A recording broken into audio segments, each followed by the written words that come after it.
Bienvenue dans le podcast Les Conversations Kwibuka.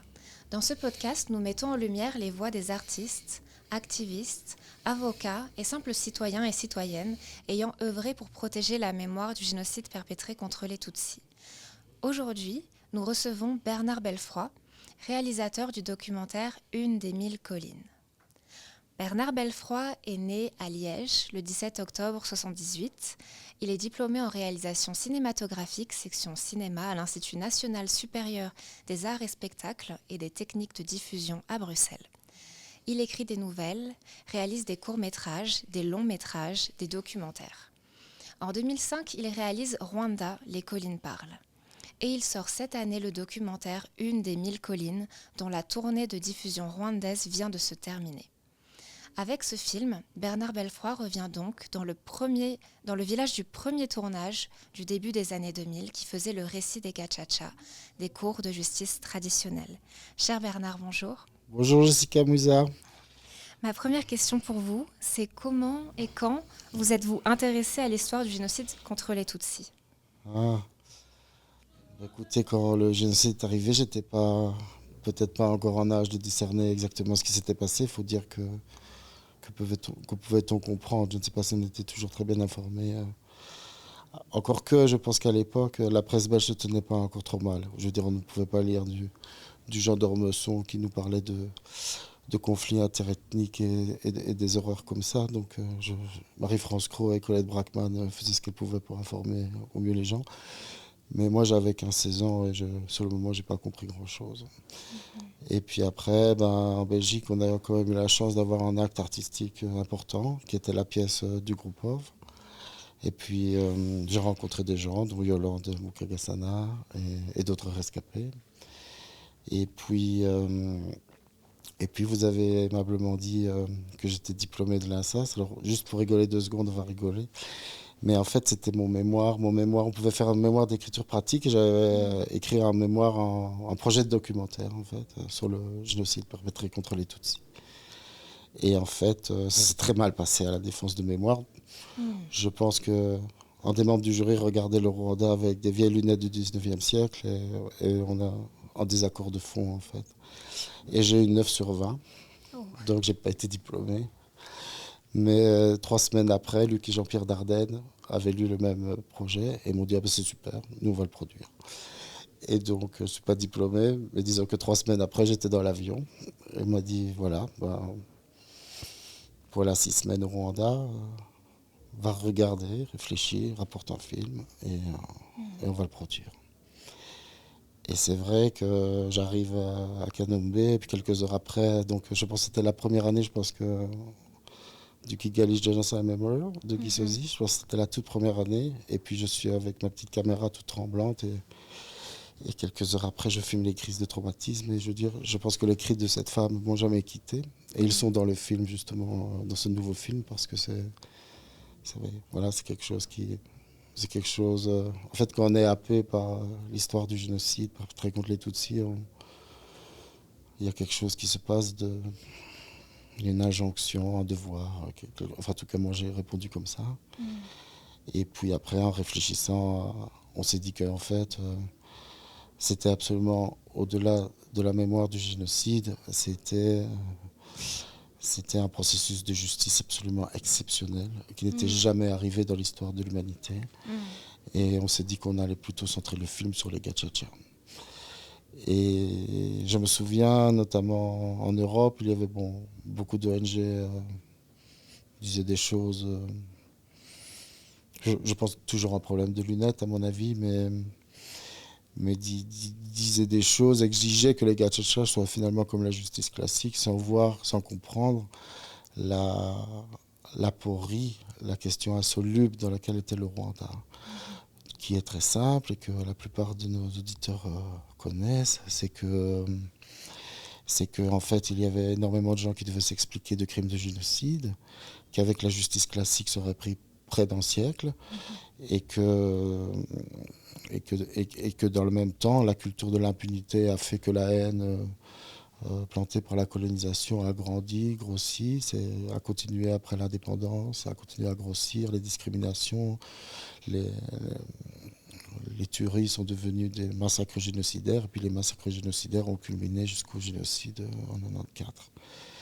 Et donc, pour mettre fin à la culture de l'impunité, pour que chacun entende une fois dans sa vie qu'on ne peut pas tuer un être humain, voilà, le Rwanda avait décidé. Alors c'est ça qui est magnifique en fait, c'est que c'est un double mouvement.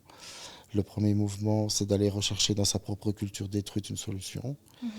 Alors évidemment, la gachacha traditionnelle, je m'étais lié d'amitié à l'époque avec Philibert Kagabo, un anthropologue, qui avait été chargé parmi d'autres de chercher et de raconter ce qu'était la gachacha et qui avait fait une enquête, enfin qui a fait des recherches pour trouver cette solution. Évidemment, la gachacha traditionnelle, de ce que Philibert m'expliquait, ne jugeait pas du tout les crimes de sang, s'occupait juste des litiges civils, etc. Donc le premier mouvement magnifique, c'est de trouver une solution dans sa propre culture.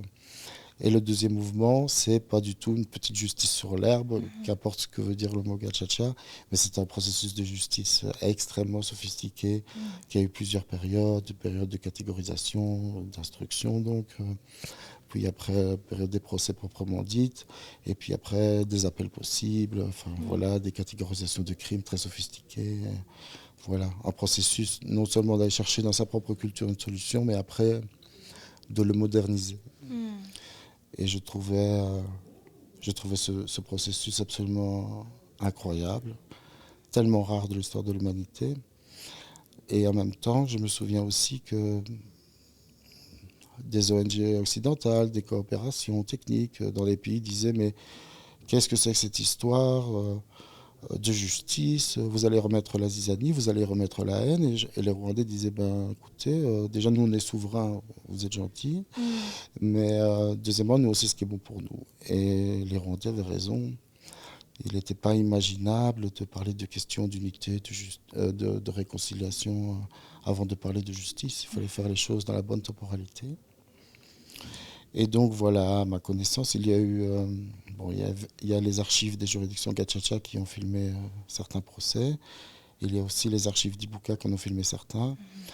Et à ma connaissance, il y a juste 2 documentaires de création qui ont sérieusement filmé les Gachacha. Donc il y avait le film d'Anna Gion, Mon voisin, mon tueur, et Les collines parlent, mon film, quoi.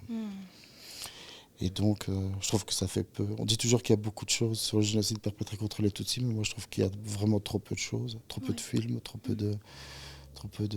En tout cas, on était là, enfin, et on a été... Le film est puissant, il montre en fait... alors après, si vous voulez, on peut toujours faire porter des choses négatives ou positives à un film. Certains diront, on voit dans votre film que les gachacha sont problématiques. Moi, je dirais pas ça. Le premier, c'est Oui. ça? Oui. Moi, je dirais, ben non, c'est pas à mettre sur le compte des gachacha, c'est à mettre sur le compte du génocide. Bien sûr. Et les gachacha sont la solution en situation de responsabilité politique, sont la solution...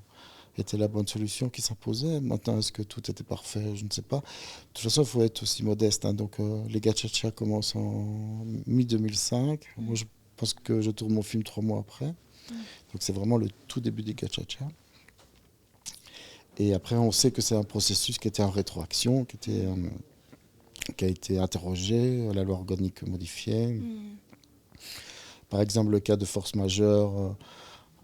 comme il y a dans mon film, le 3e cas, un frère obligé de tuer son propre frère sous peine d'être tué. Ben voilà, la loi organique de mémoire en 2007 a vérifié par nos internautes, mais a été modifiée pour insérer ce cas de force majeure, par exemple. Donc voilà, c'était un processus voilà, exceptionnel et oui, complexe. j'ai aussi lu que face aux horreurs racontées dans les gachacha, la graduation des crimes n'a eu de cesse d'évoluer pratiquement jusqu'à la fin du processus. Donc en fait, c'est extrêmement impressionnant de parvenir à faire ça dans un système judiciaire. Oui, et puis d'avoir cette capacité de rétroaction aussi, et d'améliorer le système. Et puis voilà, je dirais aussi que c'est un... si je faisais des grands mots pompeux, je dirais... je vais faire des caricatures et des clichés, vous allez me pardonner, c'est juste pour réfléchir. Mais peut-être je retirerai ce que j'ai dit.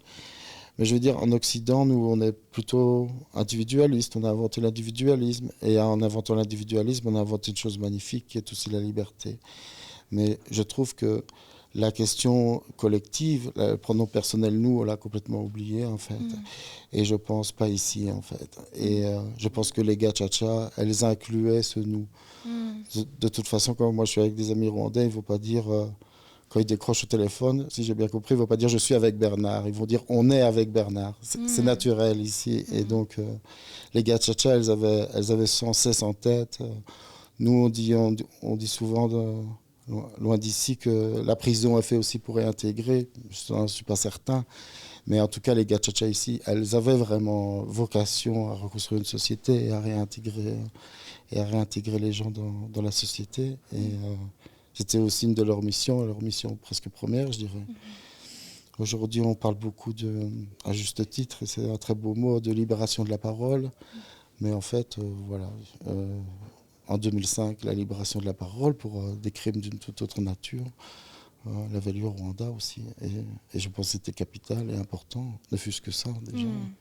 Oui, pour reprendre une belle conclusion de Romain Poncet qui a écrit un billet sur votre documentaire, peut-être que l'Occident aurait beaucoup à apprendre du Rwanda par ses gachacha.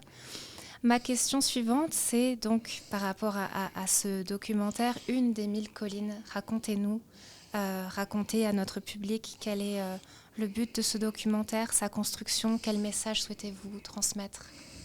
Je deviens rwandais, je fais non, alors, donc c'est l'histoire déjà de, tout simplement, je veux raconter l'histoire. Hein. C'est l'histoire d'Olivier, Fidéline et Fia, qui sont 3 enfants qui sont exterminés pendant le génocide par tout le village. Et en fait, il se fait qu'en 2005, dans ce premier film, j'ai filmé la gachacha dans des tueurs, dans des criminels de ces enfants.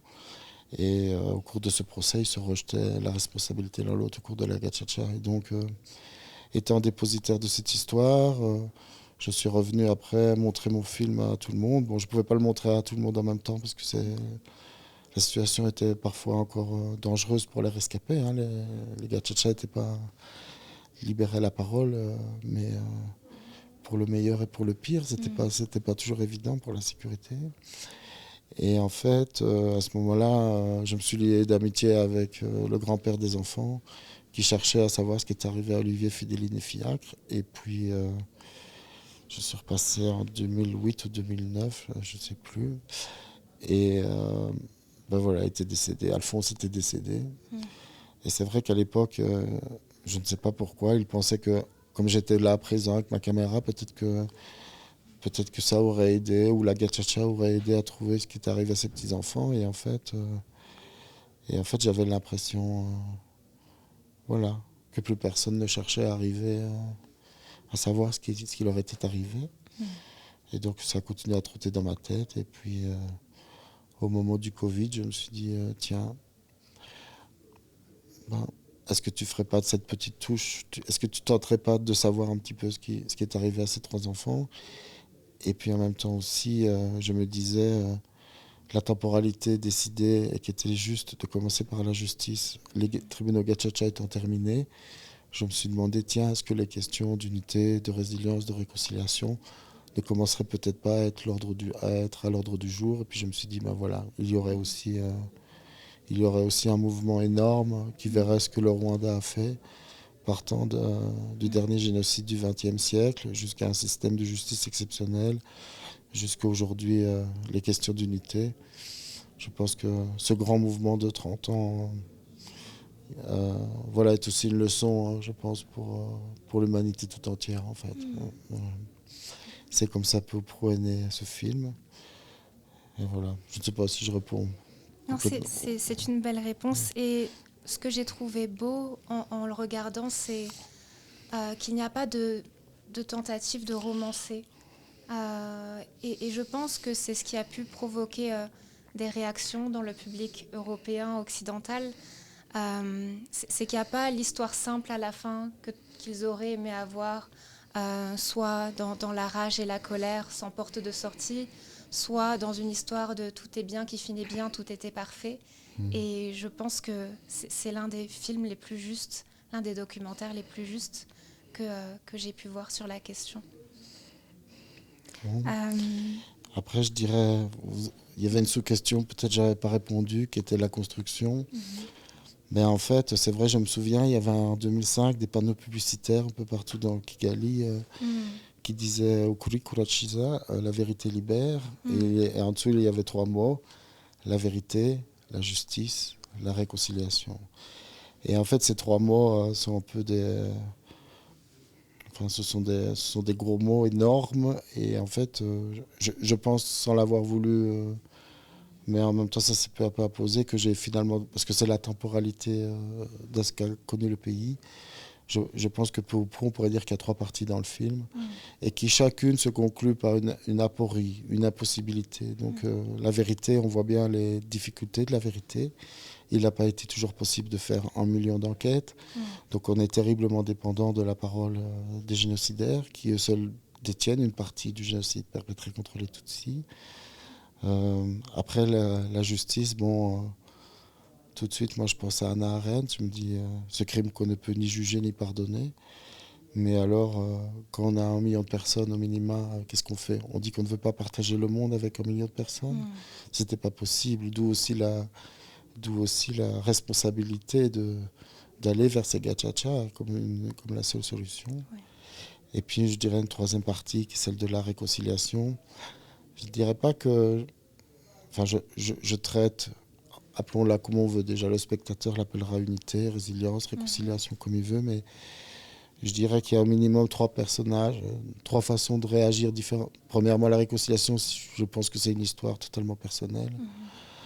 Et deuxièmement, j'aime bien cette phrase d'Emmanuel Lévinas qui dit en matière de pardon, personne n'a à se substituer à la victime. Et Lévinas rajoute pas même Dieu. Et en fait, je ne veux pas dévoiler pour nos auditeurs, mais enfin voilà, on voit quelqu'un qui pardonne, mais en même temps son corps semble nous dire l'inverse. On voit quelqu'un qui pardonne et en même temps ça nous éblouit autant que ça nous horrifie. Et on voit une autre personne qui dit ben moi j'ai pas envie de pardonner, ça fait longtemps qu'ils m'ont pas parlé, c'est trop tard, moi je suis passé à autre chose. D'autres qui sont partis revivre à Kigali, qui veulent pas en entendre parler. Donc je dirais qu'il y a autant de voyages qu'il y a de rescapés, et nous devons juste accepter que chacun fasse le voyage qu'il veut en fait. Je pense que le film raconte aussi quand il y a des difficultés, notamment à la Gachacha, je disais. Les difficultés sont à mettre sur le compte du génocide. Et puis aussi, voilà, s'il y a aussi un autre point de vue qui traverse tout le film, c'est aussi de montrer les choses du point de vue du rescapé. Donc j'ai laissé, la désinvolture des tueurs, j'ai laissé leur cynisme, j'ai laissé leur rictus. Et on voit face à ça des rescapés archi-dignes, qui donnent encore une leçon de courage. Et voilà. Je pense que si le Rwanda est debout, je pense qu'il doit beaucoup rescaper, j'ai l'impression. Bien sûr. Et le tout est complexe et respectueux. Ma question suivante, c'est sur la réception du film au Rwanda, alors que vous terminez cette tournée. Comment le documentaire a été reçu, spécifiquement dans la région concernée? Ben voilà, on avait dit que... Enfin voilà, moi c'est dans l'acte documentaire, je ne suis pas journaliste. C'est dans l'acte documentaire que j'avais déjà fait en 2005. Pour moi, c'est absolument capital. Quelque chose peut se terminer quand on est capable de montrer le film aux gens qu'on a filmés. Voilà. Et quelque chose se termine pour moi là, et qui est important d'assumer. Et c'est ce qu'on a fait. Donc je dirais qu'on a eu une petite dizaine de projections, principalement dans la province sud. Je dirais qu'il y a eu 3 types de projections. Toujours en plein air, avec un écran gonflable, etc. Je crois qu'on a touché plus de 5000 personnes en quelques jours, donc on est très heureux. Alors je dirais la première type de projection, c'était les gens que j'ai filmés. Donc il y a 2 villages, à Mouchrarongo et à Nyamiaga, donc on a montré le film. Ce qui était assez beau, c'était C'était que cette fois-ci, on a pu, en accord avec les Umbutu et le bureau du secteur, etc., on a pu le montrer à tout le monde en même temps. Ce qui n'était pas le cas en 2005. Pour ne pas mettre les gens en danger, je faisais maison par maison avec mon ordinateur. Mais cette fois-ci, tout le village a pu le voir en même temps. Et donc ça, c'était assez puissant. Après, il n'y a pas vraiment de... Enfin, les réactions ont été fortes, mais il n'y a pas vraiment de il n'y a pas de, comment dire, les paysans, les gens de mon film ne vont pas au cinéma tous les samedis et n'ont pas cette culture de parler, de débattre après du film. Mais c'est vrai que si j'avais été une petite souris dans les cabarets du village, j'aurais été content d'être cette petite souris pour entendre tout ce qui se dit. Mais donc, je reconnais que des choses m'ont échappé. Après, on a remarqué aussi que ce film devait être accompagné. Donc, je veux dire, heureusement que la présidente du bureau de secteur a trouvé des mots très puissants avant et après. Voilà, il y avait beaucoup d'émotions. Dans le deuxième village, où peu ou prou, il y a davantage question de résilience et de réconciliation, là, bah, c'était très beau aussi. Enfin, c'était très beau. Un des personnages du film a fait une crise de traumatisme. Donc, bon, heureusement sans gravité. On avait des gens pour gérer ça. C'était prévu. On l'a accompagnée là-dedans, on l'a reconduit chez elle. Et puis, on a réussi finalement à parler un peu après. Et finalement, elle était contente. Mais c'est à nouveau, ce sont des choses qui arrivent pendant Kubuka et même en dehors. Donc voilà, elle a quelque chose, c'est un tout petit peu terminé pour moi, en tout cas comme réalisateur. Voilà, qu'on peut montrer le film aux gens qui nous ont fait confiance et que dans leur regard, ils vous disent que vous ne les avez pas trahis. C'est quand même la seule chose qui compte, quoi. Quelque chose s'achève. Après, on a été le présenter, on a eu l'immense honneur d'être intégré, on n'avait pas imaginé, mais c'est arrivé, d'être intégré dans 3 veillées de Kubuka. Donc là, à ce moment-là, le rapport au film est différent, parce que dans une veillée, c'est des éléments de la veillée, on ne discute pas après, etc. Mais quand la veillée était finie, on a aussi eu des réactions, notamment au sénateur de Boutaré qui est intervenu pour clôturer le Kubuka et voilà, qui a parlé pendant 15 minutes du film et aussi de l'intérêt pour le film pour lutter contre le révisionnisme, mais aussi pour tous les jeunes nés après 94. Il y a vu un intérêt qui nous a touchés. Et je dois dire d'ailleurs que j'ai une grande amie en Belgique qui est rescapée de Nyamata et qui pour le 30e Kubuka savait peut-être pas trop bien comment aborder les choses avec sa fille. Et c'est vrai que comme le film n'a pas toutes ces images, on reviendra peut-être sur ces images, mais il n'y en a aucune. C'est pas nécessaire. Et que le film aussi évite la description des scènes de torture, etc. Parce que c'est pas nécessaire pour comprendre les choses et pour. Je veux dire, le film est âpre, comme vous l'avez dit autrement, sans frioriture, sans guirlande, sans guimauve. Mais en même temps, j'ai fait aussi un film qui pouvait rester regardable. Après, je veux dire, les images de cadavres, les images de massacres, de dépouilles, tout ça sont capitales pour les historiens. Je veux dire, ça sont capitales, mais pour un film, c'est autre chose. Et donc, cet ami rescapé de Yamata l'a montré à sa fille, parce que le film est ouvert et abordable, y compris pour des plus jeunes.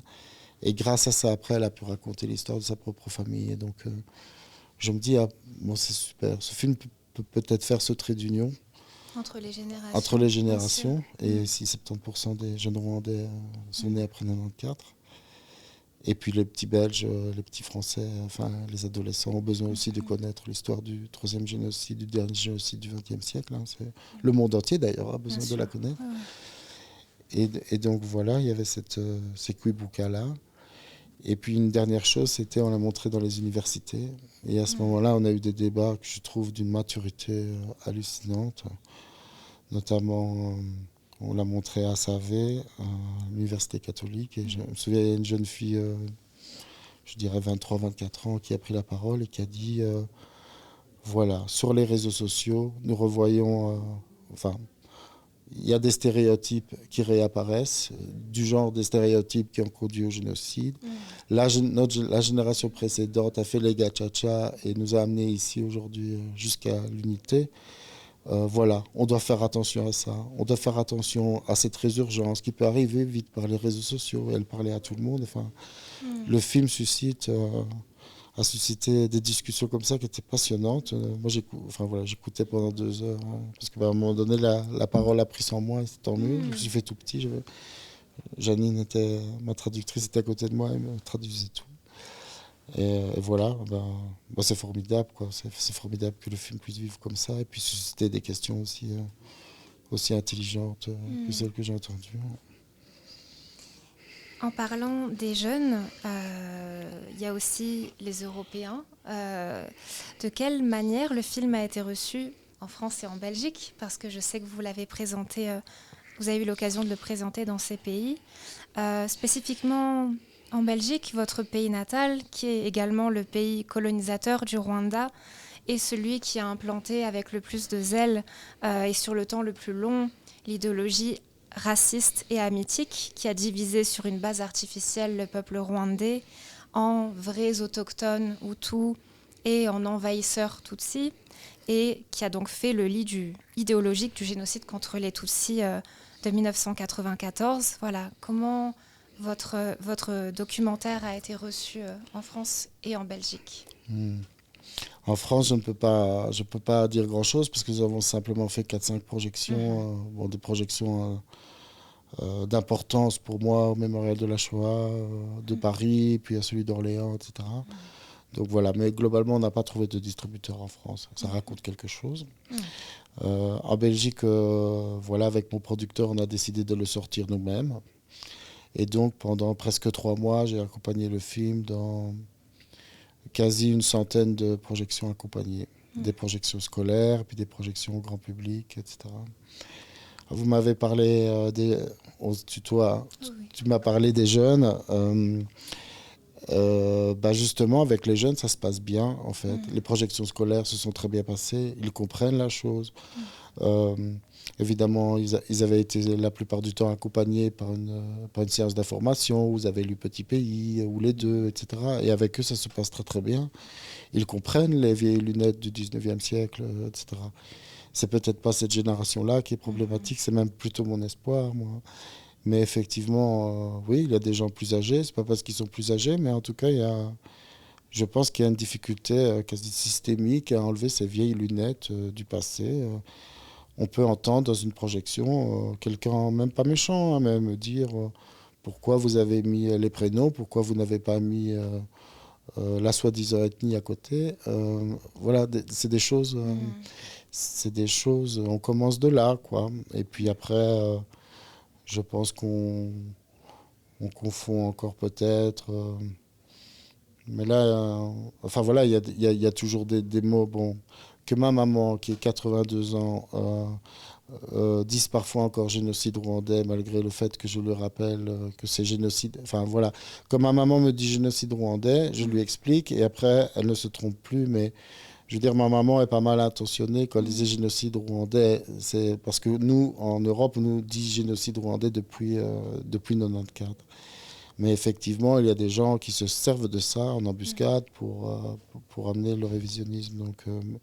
Donc ma mère a compris, et je n'en veux pas à ma mère, mais parfois quand j'entends des journalistes parler du génocide rwandais, là je me dis, ma mère de 82 ans a compris, peut-être que des journalistes devraient comprendre qu'il n'y a pas de génocide ottoman ou de génocide allemand, donc qu'il s'agit bien du génocide des Arméniens, des Juifs d'Europe et des Tutsis du Rwanda, des génocides perpétrés contre les Tutsis au Rwanda. Donc voilà, ça je me demande si... enfin voilà, ça interroge en tout cas. Et puis voilà, et puis après, il y a aussi peut-être des confusions qui sont faites des confusions qui peuvent être faites entre une politique étrangère et le dernier génocide du XXe siècle. Et ces confusions n'ont pas à être faites. En fait, il s'agit de 2 sujets parfaitement différents. On peut bien avoir la politique étrangère qu'on veut, enfin encore que, mais pour autant qu'elle ne soutienne pas des gens racistes. Mais voilà, le génocide perpétré contre les Tutsis n'est pas une opinion. C'est un fait, que ça plaise ou non, désormais. Je sais qu'il existe une loi réprimant le révisionnisme, mais elle ne semble pas être efficace. Donc voilà. Je dirais d'ailleurs, pour comparer un peu les choses, j'ai accompagné mon amie Hélène Dumas à un procès de cour d'assises à Bruxelles une journée.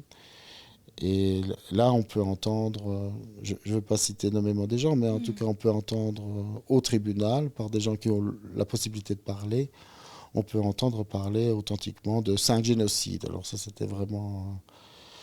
je ne sais pas comment qualifier ça. On a la théorie du double génocide, mais maintenant en Belgique, on entend 5 génocides. Ah là là, c'est carrément psychiatrique, on était à 5. Et par contre, quand il y a une cour d'assises à Paris, aujourd'hui, il n'est plus possible de nier ou de minimiser le génocide perpétré contre les Tutsis. Donc je pense que par rapport au moment où je présentais mon film en 2005, etc., déjà j'ai vu une perte de connaissance, mais j'ai l'impression qu'on est à front renversé maintenant avec la France en matière de révisionnisme. Et c'est inquiétant, c'est intolérable et inacceptable.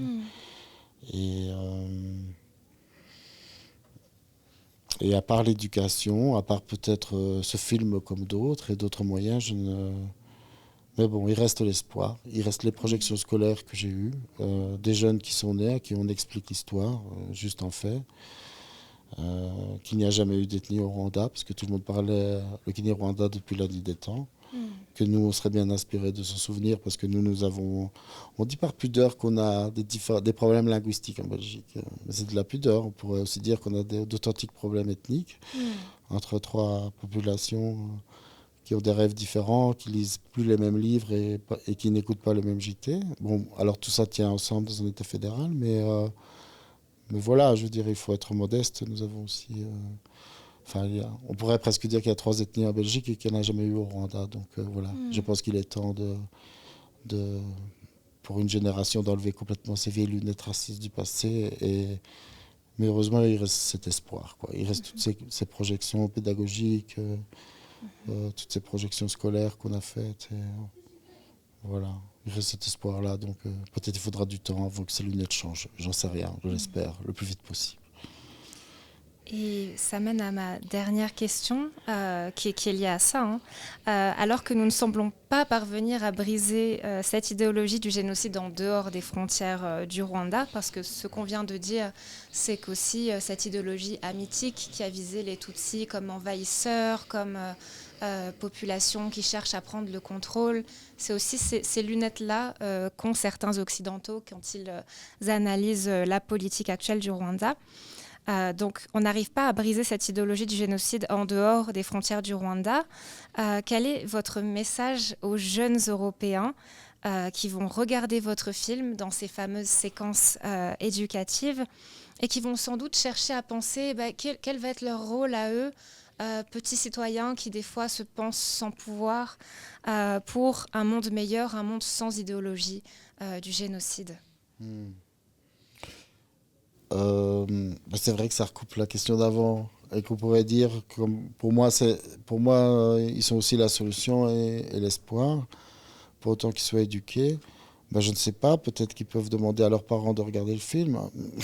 Ça pourrait être quelque chose. Peut-être qu'ils pourraient éduquer leurs parents, les aider à enlever leurs vieilles lunettes.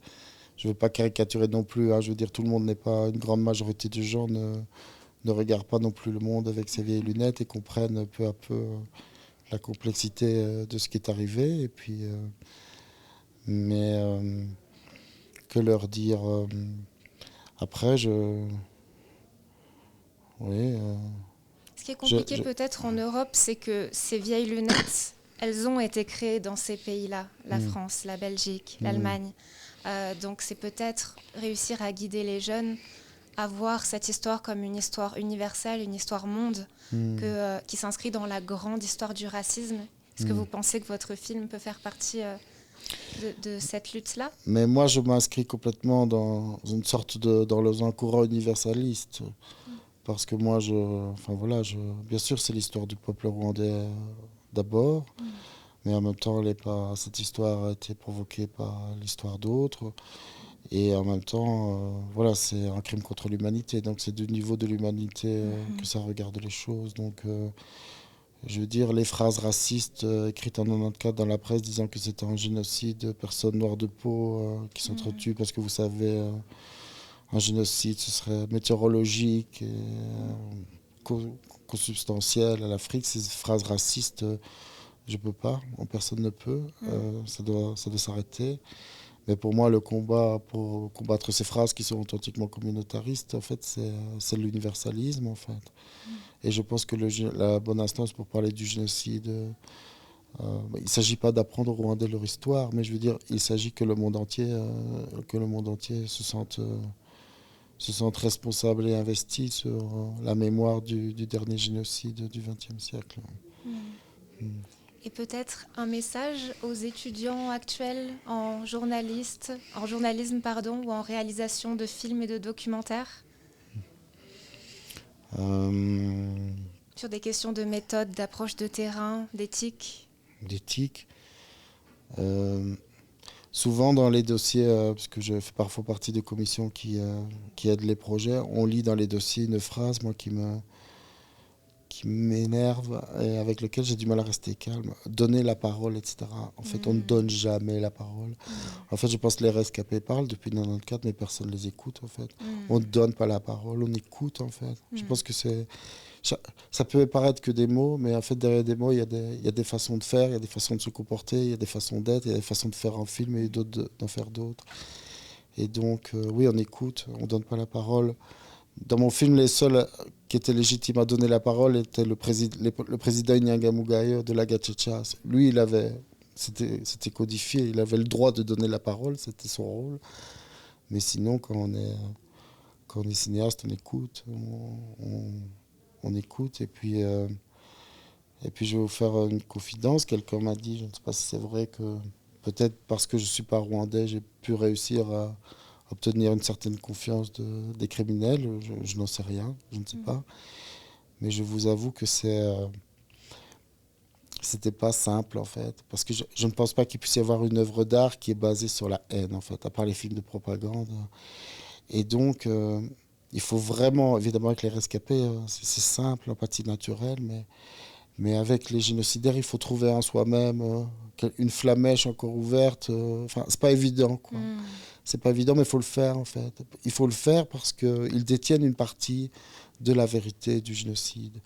Et, enfin, je veux dire, pouvoir les écouter avec loyauté et être le passeur aussi de leurs paroles, que je les aime ou que je les aime pas, c'est pas la question. Je veux dire, ils sont aussi, ils ont une partie, ils détiennent une partie de la vérité. Et donc, peut-être nos auditeurs, certains d'entre eux, j'espère le plus nombreux possible, qui verront le film. À un moment donné, il y a une scène d'un génocidaire qui remonte chez Marguerite. C'est une scène très très simple puisqu'il marche. Donc on le filme de dos et on le filme de face. Et on a fait ça plusieurs fois. C'est pas le problème. Et en fait, c'est assez simple à faire, quoi. C'est pas une scène, c'est pas un témoignage, c'est pas. Et en fait, juste il commençait à prendre une forme de plaisir à être filmé. Et puis après une heure, il était temps de manger. Ben, on va pas laisser. Enfin, on partage notre repas. Enfin, je veux dire, il n'y a pas de discussion, mais on se disait, c'était la scène la plus dure du film à tourner, en fait. Parce que tout à coup, c'était comme si on prenait presque enfin, je sais pas, presque du plaisir à travailler ensemble. Alors, enfin, lui en tout cas, et nous, on se disait, mais qu'est-ce qu'on est en train de faire? Et en même temps, c'est pas évident, mais ça fait partie du travail. Il s'agissait pour nous d'humaniser les gens sans humaniser leurs actes, quoi. Donc, et sans mettre jamais sur le même plan la parole des génocidaires et des rescapés, évidemment. Mais voilà. Ce qui saute vraiment aux yeux, c'est ce respect-là de la parole des rescapés. Et puis on voit aussi le coût au cours des années, le coût qu'ils payent et qu'ils donnent au pays, en supportant avec une dignité exemplaire les dénégations effroyables qu'on peut entendre dans les Gacaca. Enfin voilà. Et on voit aussi à la fin, dans les questions plutôt d'unité, oui, il y a des choses qui se passent devant ma caméra et qui sont racontées, mais en même temps elles coûtent, quoi. C'est pas parce qu'on les voit en mouvement et qu'elles se font que ça ne coûte pas énormément à l'intérieur. À nouveau, c'est une grande leçon. Cher Bernard Belfroy, merci beaucoup de nous avoir donné votre temps pour ce petit entretien. Et chers auditeurs, à bientôt.